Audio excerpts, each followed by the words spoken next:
Hi friends, welcome to Amigos IAS. మొదటిసారి మన YouTube ఛానల్ని చూస్తున్న ప్రతి ఒక్క అభ్యర్థి ఇప్పుడు మన ఛానల్ని సబ్స్క్రైబ్ చేయండి. ఈ వీడియో కనుక నచ్చినట్లయితే లైక్ చేయండి. మీ ఫ్రెండ్స్ అందరికీ పోటీ పరీక్షలకు ప్రిపేర్ అవుతున్న ప్రతి ఒక్క ఆస్పిరెంట్కి వీడియో లింక్ని షేర్ చేయండి. ఈ వీడియోలో ఒక ఇంపార్టెంట్ టాపిక్ని ఎక్స్క్లూజివ్గా కాంపిటేటివ్ ఎగ్జామినేషన్స్ కోణంలో, పోటీ పరీక్షల కోణంలో డిస్కస్ చేద్దాము. ఎటువంటి కాంట్రవర్సీ లేకుండా పోటీ పరీక్షల కోణంలోనే అర్థం చేసుకోండి. గత సంవత్సర కాలంగా లేదా లాస్ట్ 1 year నుండి రెగ్యులర్గా వింటున్న పదము, వార్తాపత్రికల్లో తరచూ చూస్తున్న పదము వక్ఫ్. So Waqf amendment bill became act on April 5th, 2025. రీసెంట్గా April 5వ తేదీ 2025 రోజున రాష్ట్రపతి ఆమోదముద్ర తర్వాత వక్ఫ్ అమెండ్మెంట్ బిల్లు కాస్త చట్ట రూపంలోకి రావడం జరిగింది. ఇక ఫైనల్ అయిపోయింది. ఇందులో ఉమ్మీద్ అంటే ఏంటి, మరి కొత్త సవరణ చట్టంలో ఎలాంటి మార్పులను చూడడం జరిగింది, మరి ఎందుకు కాంట్రవర్సీ అయింది, సెక్షన్ 40 ఆఫ్ వక్ఫ్ యాక్ట్ 1995 ఏం తెలుపుతుంది, ఇప్పుడు ఎందుకు తొలగించారు, at the same time Waqf by user అంటే ఏంటి, ఇలాంటి పదాలన్నీ కూడా మనకు ఎగ్జామినేషన్ పాయింట్ ఆఫ్ వ్యూలో ఇంపార్టెంట్. అంతకంటే ముందు కొన్ని బేసిక్స్ చూద్దాము సబ్జెక్ట్కి సంబంధించి. నేనేమన్నాను, రాష్ట్రపతి ఆమోదం తర్వాత బిల్లు చట్ట రూపంలోకి వచ్చింది అన్నాను. అక్కడ మనకి ఏ ఆర్టికల్ గుర్తుకు రావాలి, ఆర్టికల్ 111. దేశంలోనే అత్యున్నత చట్టం మన రాజ్యాంగం. The supreme law of the land is Indian constitution. అందులో పార్ట్ 5 5వ భాగం ప్రత్యేకత ఏంటి, largest part in Indian constitution. Article 52 నుండి 151 వరకు చూస్తాం కదా. అందులోనే మనము పార్లమెంట్ అనే టాపిక్ని కూడా చూస్తాము.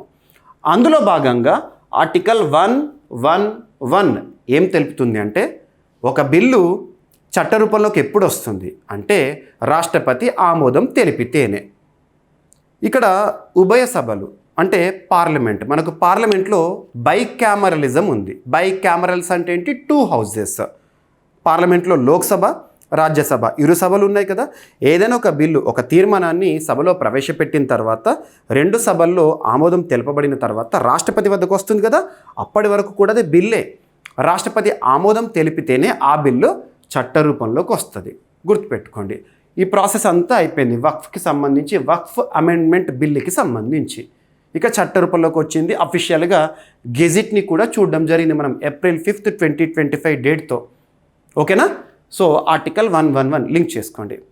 ఇంకొక ఆర్టికల్ గురించి కూడా మనము వింటూ ఉంటాం, ఎందుకంటే ఈ టాపిక్ని చూసేటప్పుడు మనకి ఆర్టికల్ ఇంపార్టెంట్. రాజ్యాంగంలో part 3 of Indian constitution fundamental rights గురించి మనం నేర్చుకుంటాం కదా. ఫండమెంటల్ రైట్స్, ప్రాథమిక హక్కులు, ఆర్టికల్ 12 నుండి 35 వరకు. అందులో ఆర్టికల్ 25, 26, 27, 28 మత స్వాతంత్రపు హక్కుల గురించి తెలుపుతుంది. Rights to religious freedom. భారతదేశంలోని ఏ పౌరుడికైనా కూడా మతపరంగా కొన్ని హక్కులు ఉన్నాయి, ప్రాథమిక హక్కులుగా ఇవ్వడం జరిగింది. అందులో ఆర్టికల్ 26 మత సంస్థలను ఏర్పాటు చేసుకోవచ్చు. ఓకేనా. ఇక్కడ అబ్జర్వ్ చేస్తే ఆర్టికల్ 111ని అండ్ రిలీజియస్ ప్రాక్టీసెస్కి సంబంధించి ఆర్టికల్ 26ని లింక్ చేసుకోండి. ఓకేనా. ఇక పార్లమెంటరీ ప్రక్రియ అన్నాను. పార్లమెంటరీ ప్రక్రియ అంటే ఏంటి, లాస్ట్ 1 year నుండి మనం వక్ఫ్ సవరణకి సంబంధించి పార్లమెంట్లో ప్రొసీజర్ అనేది నడిచింది. పార్లమెంటు దృష్టికి వచ్చిన బిల్లుని అధ్యయనం చేయడానికి, వక్ఫ్ అమెండ్మెంట్ బిల్లుని అధ్యయనం చేయడానికి పార్లమెంటు ఒక జేపీసీని వేసింది. JPC, joint parliamentary committee. Joint parliamentary committee అంటే అర్థం ఏంటిది, ఉభయ సభల నుండి అంటే లోక్సభ నుండి, రాజ్యసభ నుండి సభ్యులు ఎవరైతే ఉంటారో వారి ఆధ్వర్యంలో కమిటీ వేస్తే జేపీసీగా చూస్తాం మనం. మరి జేపీసీ ఎవరి ఆధ్వర్యంలో వేశారు, జగదంబిక పాల్. గుర్తుపెట్టుకోండి, జగదంబిక పాల్. వక్ఫ్ అమెండ్మెంట్ బిల్లు పైన అధ్యయనం చేయడానికి పార్లమెంట్ ఎవరి ఆధ్వర్యంలో జేపీసీని వేసింది అంటారు, జగదంబిక పాల్. ఇవన్నీ కూడా ఎగ్జామినేషన్ పాయింట్ ఆఫ్ వ్యూలో ఇంపార్టెంట్. ఓకేనా. So Jagdambika Paul.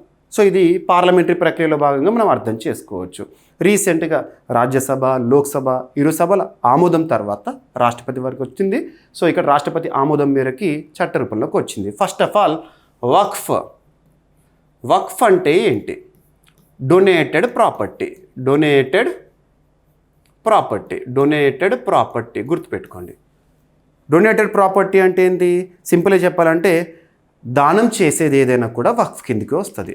ముఖ్యంగా ఇస్లాం మత సిద్ధాంతాల్లో భాగంగా, ఇస్లాం చట్టాల్లో భాగంగా, షరియత్ ఆధారంగా కానివ్వండి, ఇస్లాం సిద్ధాంతం ఆధారంగా పర్మనెంట్ బేసిస్లో ఎవరైనా దానం చేశారనుకోండి, ఇస్లాం మతానికి సంబంధించి దానం చేశారనుకోండి, దాన్ని వక్ఫ్గా పరిగణిస్తాం. ఆ డొనేటెడ్ ప్రాపర్టీ ఏంటి? ల్యాండ్ అనే కాదు, వక్ఫ్ అనగానే చాలామంది భూములు అనుకుంటారు. భూములు ఒకటే కాదు, డొనేటెడ్ ప్రాపర్టీ మేబీ ఎనీథింగ్. అది భవనాలే కావచ్చు, ల్యాండే కావచ్చు, వస్తువులే కావచ్చు, ఏదైనా కానివ్వండి. ఇక పర్మనెంట్గా ఒక్కసారి వక్ఫ్గా ఇచ్చేశారు అంటే ఇక తిరిగి తీసుకోరాదు. On permanent basis it is donated. ఆ పాయింట్ గుర్తుపెట్టుకోండి. ఓకేనా? సో ఇలా వక్ఫ్ అనే పదాన్ని అర్థం చేసుకోండి. And at the same time మరి అలా వక్ఫ్గా ఇవ్వబడిన ఆ డొనేటెడ్ ప్రాపర్టీగా ఇవ్వబడింది ఏదైతే ఉంటుందో దేనికోసం వాడతారు? వారి మతం కోసమే, వారి మత ప్రయోజనాల కోసమే వాడతారు. గుర్తుపెట్టుకోండి. ఇక్కడ కాంట్రవర్సీ అనేది ఎందుకైందంటే వక్ఫ్కి సంబంధించి కంట్రోల్ చేయడానికి, రెగ్యులేట్ చేయడానికి రాష్ట్ర స్థాయిలో కానివ్వండి, జాతీయ స్థాయిలో కానివ్వండి బాడీస్ అనేవి ఉంటాయి. మరి అందులో ఆ రెగ్యులేటరీ బాడీస్ ఏవైతే ఉంటే వాటి విషయంలో కూడా మార్పులు వచ్చేసేసినాయి. ఎట్ ద సేమ్ టైం సింపుల్గా చెప్పాలంటే ఈ కొత్త అమెండ్మెంట్ చట్టం ఏదైతే ఉంటుందో ఏ పేరుతో తీసుకొచ్చారంటే ఉమీద్ ఉమీద్ ఉమీద్ ఉమీద్ ఉమీద్ అంటే ఏంటంటే unified Waqf management, empowerment, efficiency and development. Each and every word చూడండి, అర్థం చేసుకోండి. ఆటోమేటిక్గా ఈ సవరణ చట్టం యొక్క ఉద్దేశం ఏంటో తెలిసిపోతుంది. వక్ఫ్కి సంబంధించి యూనిఫైడ్ వక్ఫ్ మేనేజ్మెంట్ కోసము, వక్ఫ్ ఆస్తులను మేనేజ్ చేయడానికి, ఎంపవర్మెంట్ కోసము, ఎఫిషియన్సీ కోసము మరియు అభివృద్ధి కోసం ఉద్దేశించబడింది. ఓకేనా? ఇక్కడ వక్ఫ్ అమెండ్మెంట్ బిల్లులో క్లియర్గా మెన్షన్ చేస్తారు ఉమీద్ అని చెప్పేసి. కొత్త చట్టం యొక్క పేరు ఏంటంటే ఉమీద్ అని చెప్పొచ్చు. మరి గతంలో భారతదేశంలో వక్ఫ్కి సంబంధించి రెగ్యులేట్ చేయడానికి ఏ చట్టం ఉండే అంటే వక్ఫ్ యాక్ట్ అని చెప్పేసి 1995 ఉండే. ఇప్పుడు దాని స్థానంలో ఈ సవరణ అంశాలతో కూడిన సవరణ చట్టం అనేది అమల్లోకి రావడం జరుగుతుంది. దానికి సంబంధించి గెజిట్ కూడా చూడడం జరిగింది. సర్వసాధారణంగా ముస్లిమ్స్, ఇస్లాం మతాన్ని అనుసరించేవారు అడుగుతుంది ఏంటి అంటే, డిమాండ్ చేస్తుంది ఏంటంటే మతపరమైన అంశము, మా మతానికి సంబంధించి ప్రభుత్వం జోక్యం చేసుకోవడం ఏంటి అని చెప్పేసి అడుగుతున్నారు. సర్వసాధారణంగా ఏ మతానికైనా ఆ మతానికి సంబంధించి సిద్ధాంతాలు ఉంటాయి. మా మత నియమాల్లోకి లేదా మా మతానికి సంబంధించిన ప్రాపర్టీస్లోకి ప్రభుత్వం ఇన్వాల్వ్ అయ్యి ఆ వక్ఫ్ ప్రాపర్టీస్ విషయంలో ఇప్పుడు రెగ్యులేట్ చేయడానికి ఈ చట్టం ఎందుకు ఉద్దేశించిందని చెప్పేసి చాలా వరకు కాంట్రవర్సీ జరుగుతోంది. దీనికి ప్రభుత్వం చెప్తున్న సమాధానం ఏంటంటే ట్రాన్స్పరెన్సీ అనేది ఉండాల్సిందే, అది ఏ వ్యవస్థలో అయినా. ఇప్పటి వరకు వక్ఫ్కి సంబంధించి, వక్ఫ్ రెగ్యులేషన్స్ సంబంధించి చాలా కాంట్రవర్సీస్ అనేవి ముఖ్యంగా ట్రాన్స్పరెన్సీ విషయంలో జరిగింది. వక్ఫ్ మేనేజ్మెంట్ విషయంలో ట్రాన్స్పరెన్సీ లేదు, అందుకోసం ట్రాన్స్పరెన్సీ తీసుకొస్తాము. ఆ ట్రాన్స్పరెన్సీ ఎలా ఉండాలి? ఒక పోర్టల్ తీసుకొస్తాము, వక్ఫ్ ల్యాండ్స్ ఏవైతే ఉంటే అవన్నిటిని కూడా అందులో నమోదు చేస్తాము, అందుకోసం ప్రత్యేకంగా ఒక బాడీ అనేది ఉంటుంది అని చెప్పేసి. At the same time empowerment, మహిళలకు కానివ్వండి, వక్ఫ్ బాడీస్ ఏవైతే ఉంటాయో వాటిలో స్థానం ఇవ్వడము, ఇలాంటివన్నీ కూడా ఈ కొత్త చట్టంలో పేర్కొనడం జరిగింది. ఇక్కడ ఒక్కొక్క పాయింట్ చూద్దాం మనం. వక్ఫ్ సవరణ చట్టం 2025 ఏ పేరుతో వచ్చింది? Umeed, unified Waqf management, empowerment, efficiency and development. గుర్తుపెట్టుకోండి, కొత్త చట్టం ఉమీద్, దాని యొక్క యాక్రోనిమ్ ఏంటి అంటారు. మరి సవరణ బిల్లును ఎగ్జిస్టింగ్ ఏ చట్టం స్థానంలో తీసుకొచ్చారు? వక్ఫ్ యాక్ట్ 1995 స్థానంలోకి తీసుకొచ్చారు. అందులో ఉండే అంశాలు ఏవైతే ఉంటాయో వాటన్నిటిలో కూడా కొన్ని మాడిఫికేషన్స్ అనేవి జరిగినాయి. ఓకేనా?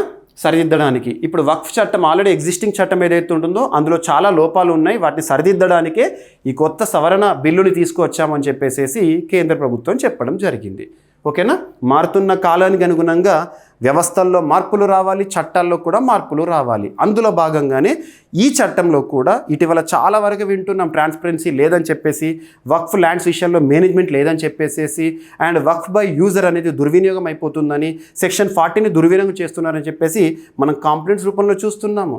ఇలాంటి పరిస్థితుల్లో ఇందులో మార్పులు అనేవి తీసుకురావాలని చెప్పేసి కేంద్ర ప్రభుత్వం భావించింది, ఫైనల్గా తీసుకొచ్చేసింది. ఓకేనా? మరి ఎందుకు ఈ సవరణ బిల్లు తీసుకురావడం అనేది ఆవశ్యకమైందంటే వక్ఫ్ బోర్డుల సామర్థ్యాన్ని పెంపొందించాలి. ఇప్పటివరకు వక్ఫ్ బోర్డ్స్ ఏవైతే ఉంటాయో రాష్ట్ర స్థాయిలో కానివ్వండి, కేంద్ర స్థాయిలో వక్ఫ్ బోర్డు అనేది ఉంటుంది కదా, వాటిల్లో మార్పులు అనేవి రావాలి. ఓకేనా?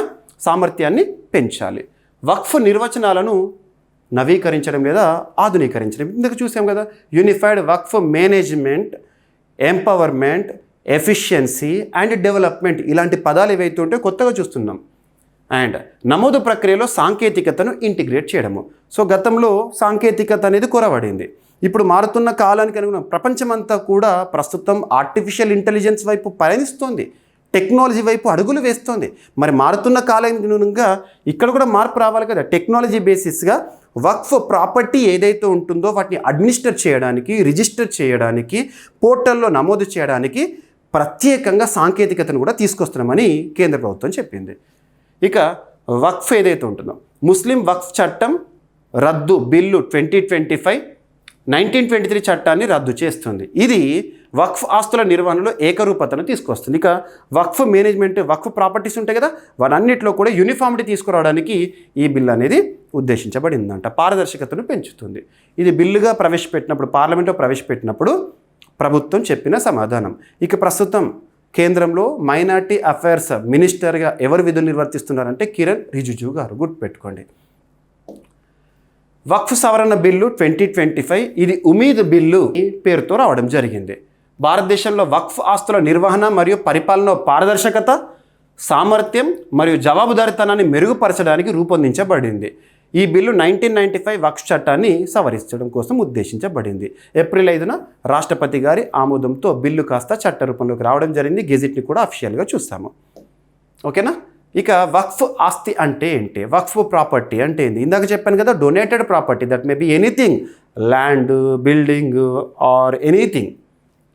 వక్ఫ్ అనేది ఇస్లామిక్ న్యాయశాస్త్రం ప్రకారము, ఇస్లాం చట్టం ప్రకారము మతపరమైన, దాతృత్వ లేదా సామాజిక ప్రయోజనాల కోసము ఉద్దేశించబడిన దానము.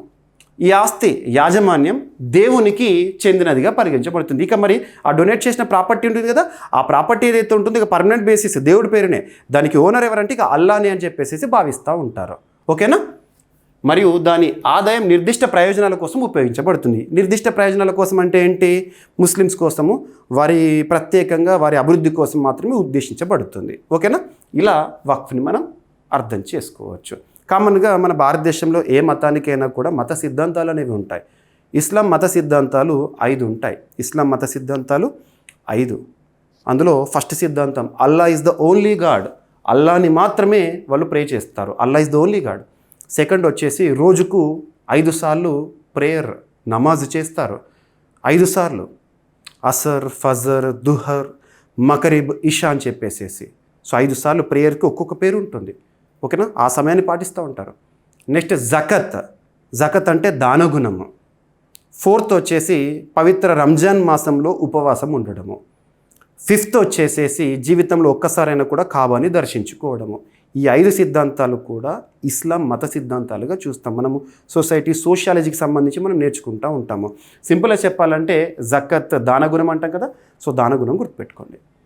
వక్ఫ్ యొక్క లక్షణాలు ఏంటంటే, మరి వక్ఫ్గా ఇవ్వబడిన ఆ ప్రాపర్టీ ఏదైతే లక్షణాలు ఏంటంటే, స్థాపన రాతపూర్వక ఒప్పందమైనా కావచ్చు. ఉదాహరణకి నా దగ్గర ఉండే ప్రాపర్టీ ఏదైతే ల్యాండ్ కానీ బిల్డింగ్ కానీ వక్ఫ్గా ఇస్తున్నాను అనుకోండి, అది రాతపూర్వకంగా ఉండొచ్చు. ఓకేనా? లేదా న్యాయపరమైన పత్రం లేదా మాటలతో స్థాపించవచ్చు. శాశ్వతంగా ఇవ్వబడుతుంది. ఇక ఒక్కసారి ఇచ్చారు వక్ఫ్గా అంటే అది తిరిగి తీసుకోవడానికి ఎటువంటి నిబంధన కూడా యాక్సెప్ట్ చేయదు. ఉపయోగం దీర్ఘకాలంగా మతపరమైన లేదా సామాజిక ప్రయోజనాల కోసం ఉపయోగించిన ఆస్తిని వక్ఫ్ పరిగణించవచ్చు. వక్ఫ్ అంటే ఏంటి? Donated property. వాళ్ళ మతం కోసము, మత ప్రయోజనాల కోసం ఇవ్వబడిన ప్రాపర్టీని, ఆస్తిని వక్ఫ్గా అంటాము. మరి భారతదేశంలో ప్రస్తుతం చూస్తే వక్ఫ్ ఆస్తులు ఎన్ని ఉన్నాయి అంటే, భారతదేశంలో 8.7 లక్షల వక్ఫ్ ఆస్తులు ఉన్నాయి. ఇది 9.4 లక్షల ఎకరాల భూమిని కవర్ చేస్తుంది దేశ భూభాగంలో. వక్ఫ్ బోర్డులు భారతదేశంలో భూమి యొక్క అతిపెద్ద యాజమాన్యదారులు, గుర్తుపెట్టుకోండి. ఇక నెక్స్ట్ వచ్చేసి వక్ఫ్ అనేది చారిత్రాత్మకంగా ఉంది, ఇప్పుడు కాదు. భారతదేశంలో వక్ఫ్ ఆస్తులు ఢిల్లీ సల్తనేట్ కాలం నుండే వస్తున్నాయి. మొఘల్ యుగంలో ఎక్కువగా ఈ అంశం అనేది తారస్థాయిగా ఉంది, వక్ఫ్గా తీసుకోవడం ఇలాంటివి ఉండేది. ఇక బ్రిటిష్ రాజు 19వ శతాబ్దంలో వక్ఫ్ను శాశ్వతత్వం యొక్క చెత్త రూపం అని చెప్పేసి భావించారు. సింపుల్గా చెప్పాలంటే పర్పెచ్యుటీ ఆఫ్ ద వర్స్ట్ కైండ్ అని వక్ఫ్ని వాళ్ళు విమర్శించారు. ఓకేనా. ఇక స్వాతంత్రం తర్వాత 1954 వక్ఫ్ చట్టము కేంద్ర వక్ఫ్ కౌన్సిల్ మరియు రాష్ట్ర వక్ఫ్ బోర్డులను ఏర్పాటు చేసింది మొదటిసారి ఈ చట్టం. 1954 వక్ఫ్ చట్టము, గుర్తుపెట్టుకోండి. ఇక 1995 వక్ఫ్ చట్టము, చివరిగా ఇందులో సవరణ కూడా 2013లో కాంగ్రెస్ చేసింది అప్పుడు. ఓకేనా. వక్ఫ్ ఆస్తుల పరిపాలనను బలోపేతం చేసింది, వక్ఫ్కి చాలా పవర్స్ ఇచ్చింది ఈ చట్టము. ఓకేనా. మరియు ఇస్లామిక్ నియమాల ప్రకారం వాటిని నిర్వహించడానికి అధికారం ఇచ్చింది. వక్ఫ్ బోర్డులకు చాలా అధికారాలు కానివ్వండి, నియంత్రణ చర్యలు కానివ్వండి ఇచ్చిన చట్టం వక్ఫ్ చట్టం 1995. అందులో మార్పుల కోసం ఉద్దేశించబడిందే వక్ఫ్ అమెండ్మెంట్ బిల్. ఇక సవరణ బిల్లులో అంశాలు ఏమేమి ఉన్నాయి, ఏ అంశాలతో పేర్కొన్నారు, ఎట్ ద సేమ్ టైం ఏ అంశాలతో పార్లమెంట్లో ప్రవేశపెట్టారు. ఎక్స్క్లూజివ్గా మొత్తం చెప్పట్లేదు, సవరణ బిల్లులు ఏమేమి ఉన్నాయని చెప్పేసి వందలాది పేజెస్ చెప్పట్లేదు. ఎగ్జామినేషన్ పాయింట్ ఆఫ్ వ్యూలో ఇంపార్టెంట్ మాత్రమే చూద్దాము.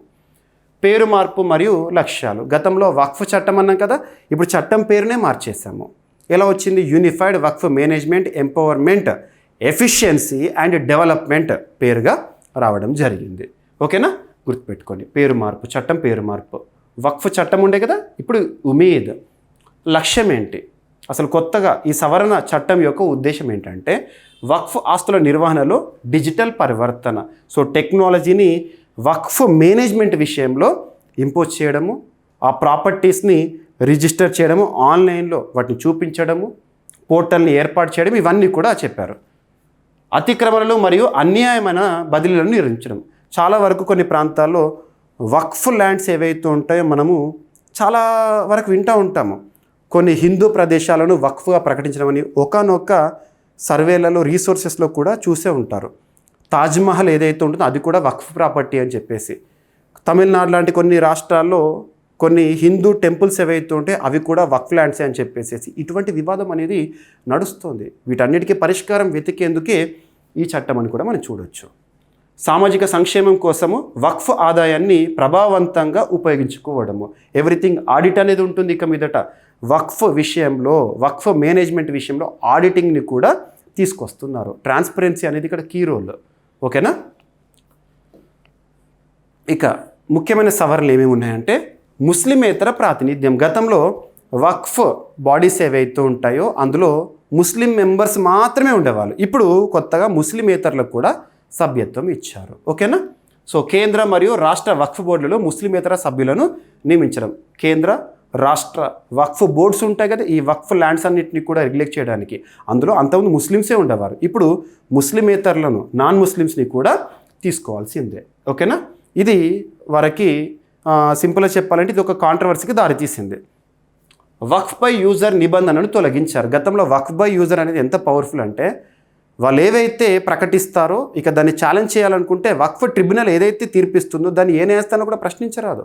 సో ఇక్కడ చూడండి సింపుల్గా, ఇంతకుముందు ఒక ఆస్తి దీర్ఘకాలికంగా మతపరమైన ప్రయోజనాల కోసం ఉపయోగించబడితే దాన్ని వక్ఫ్గా గుర్తించుకోవచ్చు.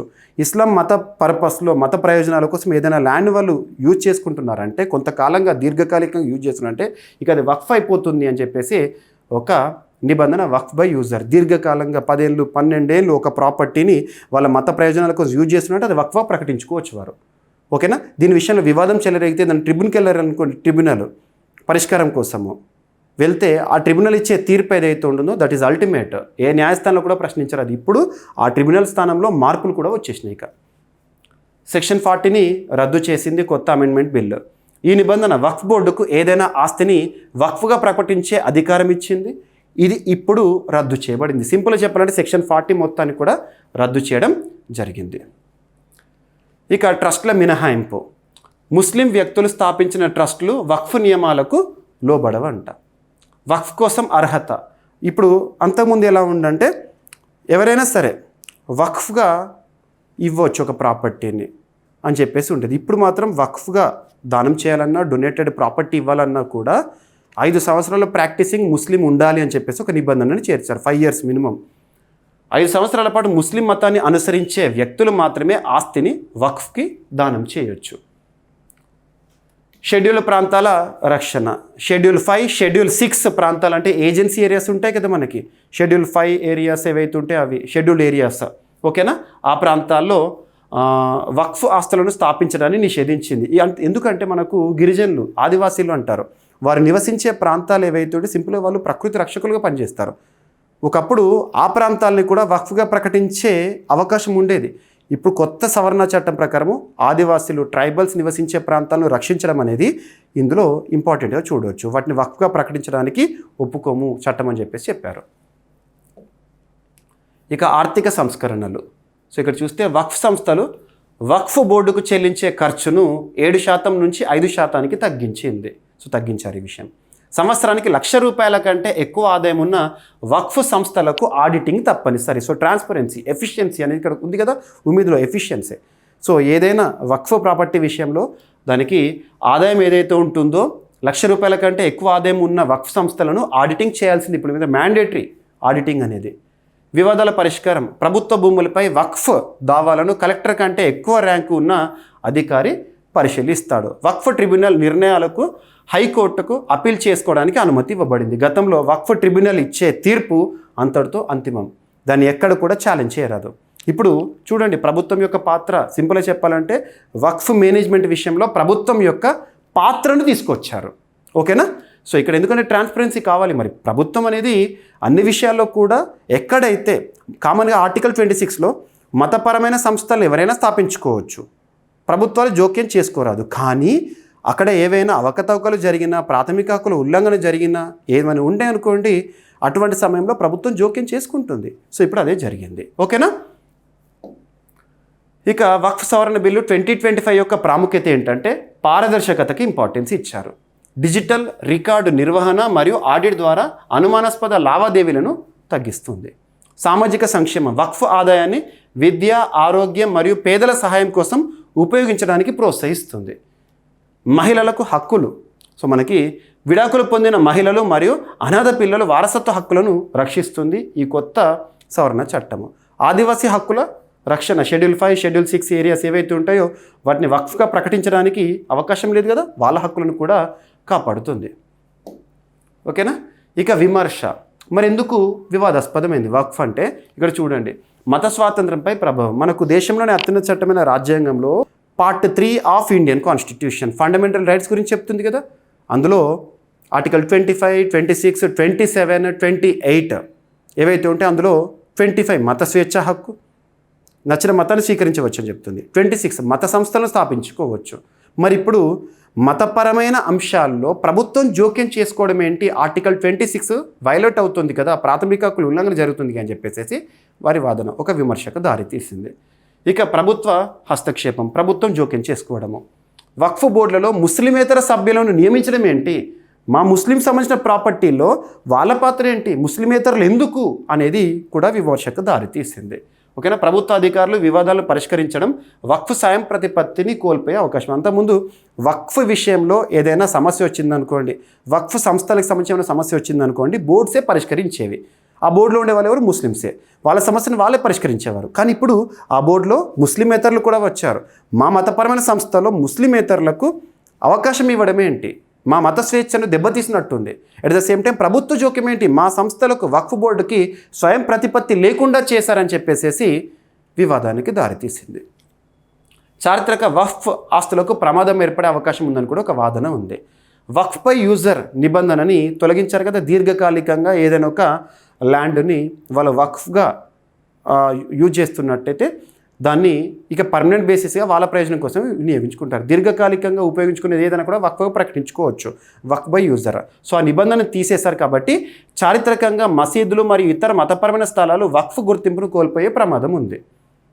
సంప్రదింపులు లేకపోవడం. ముస్లిం సమాజము ముఖ్యంగా ఉలెమాలు కానివ్వండి, వక్ఫ్ నిపుణులతో సరైన సంప్రదింపులు జరగకపోవడం అనేది ఈ బిల్లుపై అసంతృప్తికి దారిచేసింది. మమ్మల్ని అందరినీ కూర్చొని పెట్టి మాట్లాడాల్సింది. ఏంటి అని చెప్పేసి అటువంటిది ఏది లేకుండా హుటాహుటిన ఈ బిల్లును పాస్ చేశారని చెప్పేసి చేస్తున్నారు. ఓకేనా? సో ఇక నెక్స్ట్ వచ్చేసేసి సో వక్ఫ్ చట్టం 1995లో ఉన్న అంశాలేంటి, కొత్తగా వక్ఫ్ అమెండ్మెంట్ బిల్లో పేర్కొన్న అంశాలేంటి, ఇంతవరకు మీకు ఎక్స్ప్లెయిన్ చేసిందే సింప్లిఫై చేసేస్తాను. ఓకేనా? జస్ట్ క్విక్గా చూడండి సరిపోతుంది. సో పాత చట్టం పేరేంటి? వక్ఫ్ చట్టం 1995. కొత్తగా చట్టం ఏంటంట? Unified Waqf management, empowerment, efficiency and development act 2025 act చట్టమైంది. వక్ఫ్ ఏర్పాటుకు నిబంధనలు పాత చట్టంలో ఏముండే? డిక్లరేషన్, యూజర్ లేదా ఎండోమెంట్ ద్వారా ఏర్పాటు చేయవచ్చు పాత చట్టంలో. మరి కొత్త చట్టంలో ఏమి ఇచ్చారంటే యూజర్ ద్వారా ఏర్పాటును తొలగించి, ఓకేనా, వక్ఫ్ బై యూజర్ అంటే కేవలం డిక్లరేషన్ లేదా ఎండోమెంట్ దాత 5 సంవత్సరాలుగా ముస్లింగా ఉండాలి. ఈ నిబంధన గురించి చూస్తాము. ఇప్పుడు వక్ఫ్ ఏదన్నా డొనేట్ చేయాలనుకుంటే, వక్ఫ్ ఇవ్వాలంటే కండిషన్ ఉంది 5 years ప్రాక్టీసింగ్ ముస్లిం అని చెప్పేసి. అలాంటి నిబంధనని తీసుకొచ్చారు. ఓకేనా? ప్రభుత్వ ఆస్తుల విషయంలో వక్ఫ్గా డిక్లేర్ అయ్యాయనుకోండి, స్పష్టమైన నిబంధనలు ఏమి కూడా ఈ చట్టంలో లేవు. మరి కొత్తగా ఏదైతే ఉంటుందో ప్రభుత్వ ఆస్తి వక్ఫ్గా గుర్తించినట్లయితే అది వక్ఫ్ కాకుండా మారుతుంది. కలెక్టర్ ఎంక్వైరీ చేస్తారు. కలెక్టర్ అంతకంటే పై స్థాయిలో ఉండేవారు. ఒకవేళ ప్రభుత్వ భూములను కూడా వక్ఫ్గా కనుక ప్రకటించారనుకోండి, ఖచ్చితంగా దాని విషయంలో ఎంక్వైరీ అనేది ఉంటుంది. గతంలో అటువంటి నిబంధన లేదు. వక్ఫ్ ఆస్తుల నిర్ధారణ వక్ఫ్ బోర్డు నిర్ధారించగలుగుతుంది. ఈ నిబంధనను తొలగించారు. ఇక్కడ సింపుల్గా చెప్పాలంటే వక్ఫ్ బోర్డులకు అధికారాలను తగ్గించారు. ఎందుకంటే ట్రాన్స్పరెన్సీ తీసుకురావడం కోసం. వక్ఫ్ సర్వే కమిషనర్లు నియమిస్తారు వక్ఫ్ సంబంధించి. ఇప్పుడు కలెక్టర్లు సర్వే చేస్తారు. రెవెన్యూ చట్టాల ప్రకారము పూర్తి చేయాలి. రెవెన్యూ చట్టము భారతదేశంలో చట్టాలనే ఉన్నాయి. ఆ చట్టాల ఆధారంగానే ఈ ల్యాండ్ ఇష్యూస్ని కూడా పరిష్కరించాలి. ఇక కేంద్ర వక్ఫ్ కౌన్సిల్ ముస్లిం సభ్యులు మాత్రమే, 2 మహిళలు తప్పనిసరి అనే పాత చట్టము. 2 ముస్లిమేతరులు ఎంపీలు, న్యాయమూర్తులు, ముస్లింలు కావాలన్న నిబంధన ఏమీ లేదు. 2 ముస్లింలు మహిళలు ఉండాలి. వక్ఫ్ బోర్డు సభ్యులు ఎంపీలు, ఎమ్మెల్యేలు బార్ కౌన్సిల్ నుంచి ఎన్నికవుతారు. గతంలో పాతది. 2 ముస్లిమేతరులు షియా, సున్నీ, బొహ్రా, ఆగాఖానీ నుండి సభ్యులు, 2 ముస్లిం మహిళలు. సో కంపోజిషన్లో కూడా మార్పు తీసుకువచ్చారు. ఓకేనా? సో ఇక్కడ లాస్ట్ చూడండి, విభిన్న వర్గాల బోర్డులు 15% షియా వక్ఫ్ ఉంటే ప్రత్యేక బోర్డు ఏర్పాటు చేయాలని పాత చట్టం చెప్పేది. ఇప్పుడు షియా, సున్నీ, బోహ్రా, ఆగాఖానీ వర్గాలకు ప్రత్యేకంగా బోర్డులను ఏర్పాటు చేయాలని చెప్పేసి కొత్త చట్టము చెప్తుంది. ఈ విధంగా వక్ఫ్కి సంబంధించి సింపుల్గా పోటీ పరీక్షల కోణంలో మనల్ని అడిగే అవకాశం ఉండేది ఏంటంటే ఆర్టికల్ 26 గురించి లింక్ చేయొచ్చు, లేదా జేపీసీ ఎవరి ఆధ్వర్యంలో ఆర్టికల్ 111 వక్ఫ్ బై యూజర్ అనేది ఏదైతే ఉంటుందో దీర్ఘకాలికంగా వక్ఫ్ లేదా దీర్ఘకాలికంగా మత ప్రయోజనాల కోసం వినియోగించుకున్న ప్రాపర్టీని వక్ఫ్గా ప్రకటించుకోవచ్చు వారు. సో దాన్ని తొలగించారు. సెక్షన్ 40ని తొలగించారు.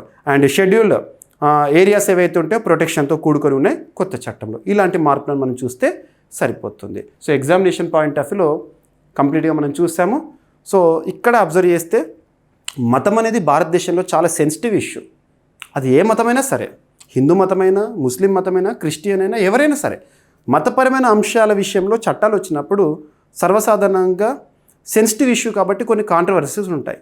కానీ పోటీ పరీక్షలకు ప్రిపేర్ అయ్యే అభ్యర్థులు ఎటువంటి కాంట్రవర్సీగా చూడకుండా ఈ టాపిక్ని నేర్చుకుంటే మనకు 1 లేదా 2 ప్రశ్నలు వచ్చే అవకాశం ఉంది కాబట్టి సులభంగా సమాధానాన్ని గుర్తించగలుగుతాము. ఓకేనా? కొత్త చట్టంలో ఎలాంటి నిబంధనలు తీసుకొచ్చారో, పాత చట్టంలో వేటిని తొలగించారు, ఆ కోణంలో తీసుకొచ్చాను. ఓకేనా?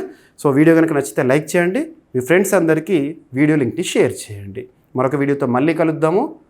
Thank you.